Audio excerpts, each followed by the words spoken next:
Auditor Rob Sand visited Buena Vista County this afternoon for a town hall to speak with locals ahead of the upcoming election for Iowa's next governor. Dozens of Buena Vista County residents were in attendance for Sand's visit to the county seat.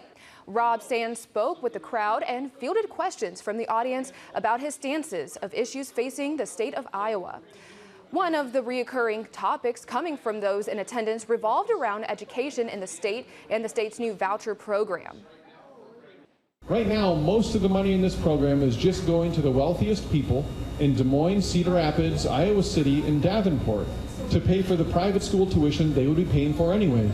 That's not improving school choice. That's just paying people to do what they were already doing anyway. We shouldn't use tax dollars to pay people to do the things they were going to do anyway. Sand also spoke on Senate File 478 that he says restricted the authority of the Iowa State Auditor to do their job. Sand says that if he elected, he'd work to change that policy. I would love to change the law to re-empower the state auditor to do the job of the state auditor. And you know what?